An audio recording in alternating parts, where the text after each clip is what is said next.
வணக்கம் நட்புகளே. இன்றைக்கி புடவையை பெட்ஷீட்டை எப்படி கட் பண்ணி டோர்மேட் பின்னுறதுக்கு ரெடி பண்ணுறது அப்படிங்கிறத பார்ப்போம். வாங்க வீடியோக்குள்ளே போவோம். இதுதான் புடவைன்னு எடுத்துக்கோங்க.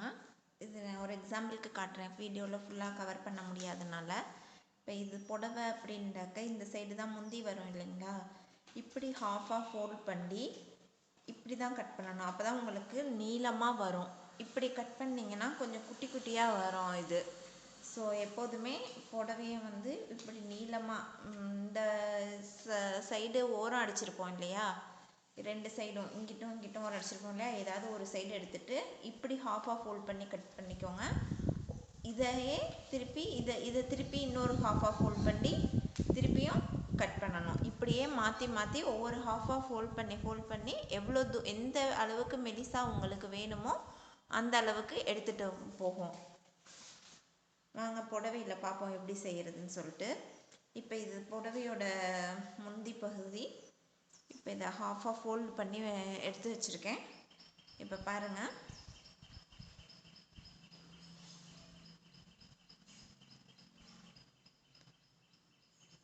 இதை ஹாஃபாக ஃபோல்ட் பண்ணியிருக்கேன்.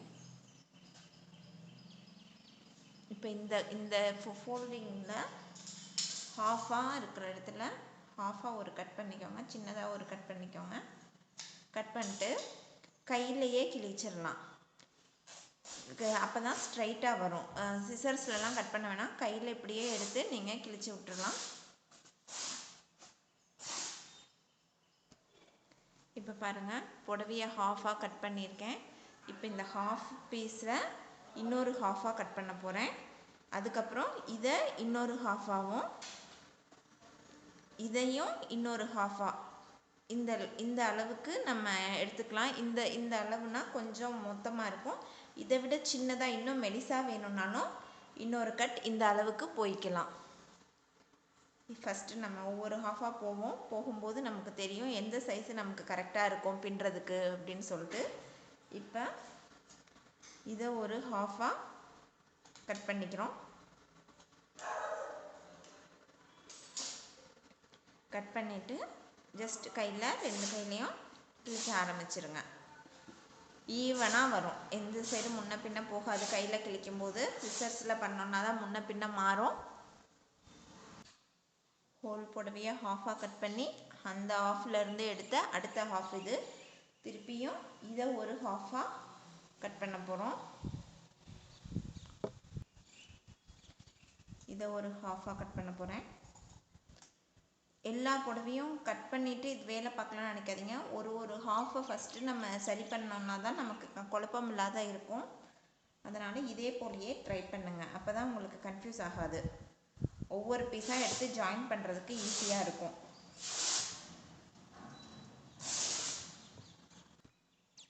இது முடிஞ்சிருச்சு. இப்போ அடுத்த ஹாஃப் பண்ண போகிறோம்.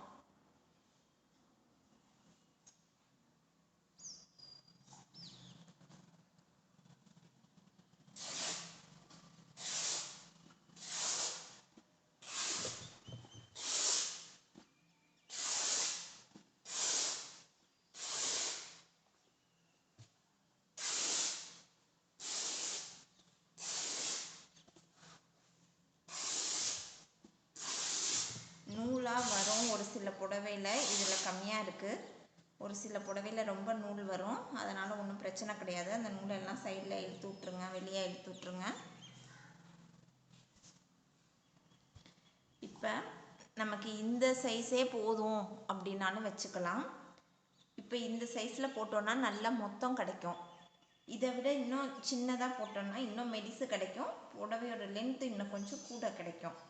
இப்போ இதுவே போதுமா, இன்னொரு மெலிசு போடணுமாங்கிறது நம்ம செய்கிற ப்ராஜெக்டை பொறுத்து டிசைட் பண்ணிக்கலாம். இப்போ நான் இதே போதும் அப்படின்னு நான் நினைக்கிறேன். ஏன்னா இது கொஞ்சம் நல்லா மொத்தமாக இருக்கும், எனக்கு கொஞ்சம் மொத்தமாக வேணும்னு நான் ஆசைப்படுவேன். அதனால் இந்த இதே போதும். இப்போ இதை எப்படி ஜாயின் பண்ணுறதுன்னு பார்க்கலாம். ஊசி நூலாக எதுவும் தேவை கிடையாது, நல்லா ஸ்ட்ராங்காக இப்படியே ஜாயின் பண்ணுறது எப்படின்னு பார்ப்போம். இதே போல் இப்போ கட் பண்ணிங்க இல்லையா, இதிலேருந்து பிரித்து எடுத்தீங்க இல்லையா, இந்த பீஸை எடுத்துக்கோங்க. இன்னொரு பீஸ் அதே மாதிரி இருக்கிற இன்னொரு பீஸ். இப்போ ரெண்டு பீஸ் இருக்குது பாருங்கள்.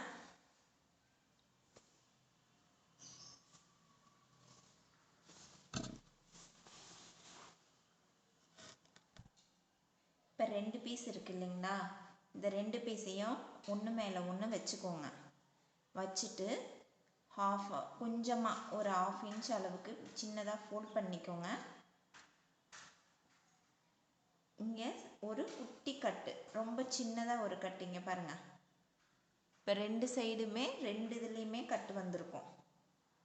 இதுலேயும் ஒரு கட் இருக்குது, இதுலேயும் ஒரு கட்டு இருக்குது. இப்போ ஒரு இதை லெஃப்ட் சைடு வச்சுக்கோங்க, ஒரு இதை ரைட் சைடு வச்சுக்கோங்க. அப்போ தான் உங்களுக்கு சிக்கல் விழுவாது, புரிஞ்சுக்கிறதுக்கு ஈஸியாக இருக்கும்.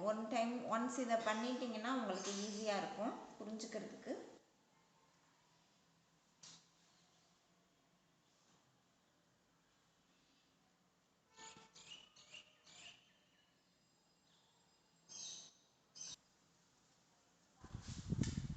புரியறதுக்காக இப்படி வச்சுருக்கேன்.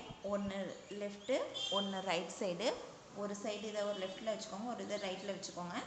இப்போ லெஃப்ட் சைடு இருக்கிறதுக்கு ஹோல்குள்ளார இந்த ரைட் சைடு பார்ட்டை உள்ளே விடுங்க. உள்ளே விட்டு இங்கே எடுக்கணும். எடுத்துட்டு இப்போ இந்த ரைட் சைடுக்குள்ளார அதோட எண்டு இருக்குது இல்லைங்களா, ரைட் சைடோட எண்டு, இதையே இதுக்குள்ளார விடணும். இந்த ரைட் ஹோல்குள்ளார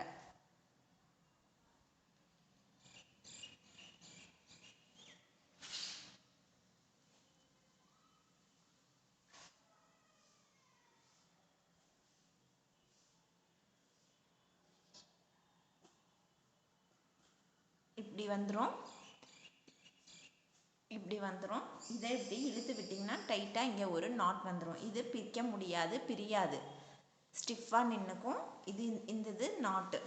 இப்போ நாட் இப்படி ஒரு இது போட்ட உடனே என்ன பண்ணுங்க, ஒரு எண்டில் சுற்ற ஆரம்பிச்சிருங்க. ஒவ்வொரு நாட் போட்டும் சுற்றிட்டே வந்தீங்கன்னா தான் சிக்கல் விழுவாது. ஜஸ்ட்டு கையிலேயே இப்படி கொஞ்சம் கொஞ்சமாக சுற்றிக்கோங்க. இந்த மாதிரி நூலெல்லாம் வரும், அதெல்லாம் ஒன்றும் பிரச்சனை கிடையாது. வெளியே வந்துச்சுன்னா பிரித்து வெளியே போட்டுருங்க. அதுலேயே இருந்தாலும் ஒன்றும் பிரச்சனை இல்லை, எல்லாம் சுருண்டுக்கும். இந்த மாதிரி சுற்றிக்கிட்டே வந்துடுங்க. ஒவ்வொரு பீஸையும் இதில் ஆட் பண்ணிவிட்டு நாட் போட்டு ஆட் பண்ணிவிட்டு இப்படியே சுற்றிக்கிட்டே வந்தீங்கன்னா தான் குழப்பம் வராது. ரெண்டாவது சிக்கல் விழுவாத இருக்கும். நமக்கு வேலை டக்குன்னு முடியும். இல்லைன்னா நம்ம அதிலிருந்து ஒவ்வொரு பீஸாக பிரித்து எடுக்கிறதுக்கே கன்ஃபியூஷன் ஆயிடுவோம்.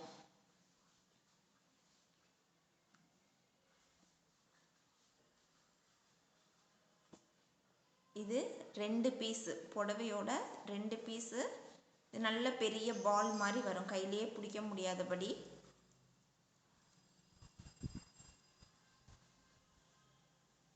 இப்போ 2 பீஸ் ஆட் பண்ணி 2 பீஸ் போட்டிருக்கிறோம்.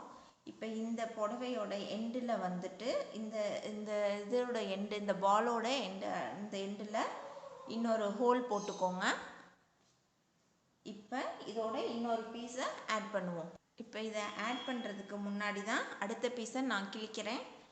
இப்படி ஒவ்வொன்றா கிழிச்சு ஆட் பண்ணிகிட்டே வந்தோம்னா தான் நமக்கு புரியும். அதனால தான் நான் திரும்ப சொல்கிறேன். இல்லைன்னா எல்லாம் சிக்கல் விழுந்துடும், நம்மளால் புரிஞ்சுக்க முடியாது எதை எப்படி சேர்க்கறது அப்படின்னு சொல்லி. இப்போ இந்த பாலில் 2 பீஸ், புடவையோட 2 பீஸ் இதில் ஆட் பண்ணியிருக்கேன். இப்போ 3ஆவது பீஸ் ஆட் பண்ண போகிறேன். 3ஆவது பீஸ் ஆட் பண்ணுறதுக்கும் கொஞ்சமாக மடித்து சின்னதாக ஒரு கட் கொடுங்க. கட் கொடுத்து ஏற்கனவே பாலில் இருக்கிற பீஸ்க்குள்ளார இதை உள்ளே விடணும். எதை உள்ளே விட்டீங்களோ அதோட ஹோல்குள்ளேயே அதோட அடுத்த எண்டை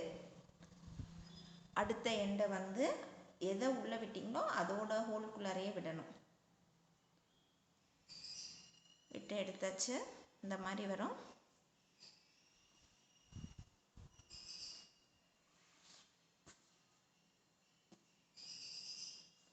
இப்படி லாங்காக இழுக்கிறதுனால தான் சிக்கல் விழுன்னு சொல்கிறேன். மாட்டிக்கும், திடீர்னு ஒரு சில நூல் அதிகமாக வர புடவைன்னா மாட்டிக்கும். இப்போ நாட் போட்டாச்சு, அவ்வளோதான். இப்போ 3ஆவது பீஸையும் ஆட் பண்ணிட்டோம். இதை அப்படியே சுற்றி எடுத்து வைக்க வேண்டியது தான்.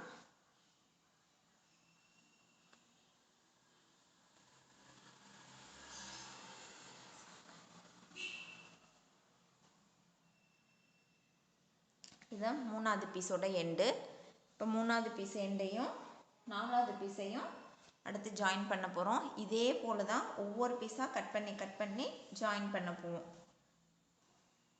இதே போல் ஒவ்வொன்றா பார்த்து பண்ணிட்டு வந்துடுங்க.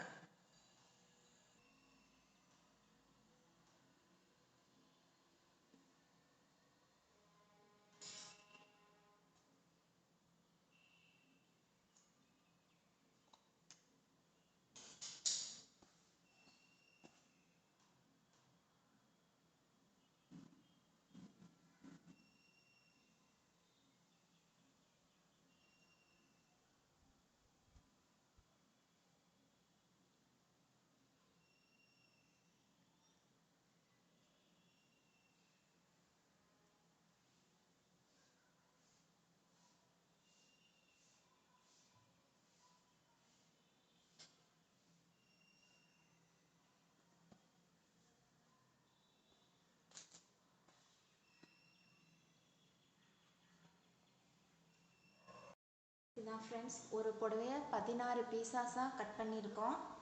இந்த சைஸுக்கு வரும். கையில் பிடிக்க முடியாது, நல்ல இதாக இருக்கும்.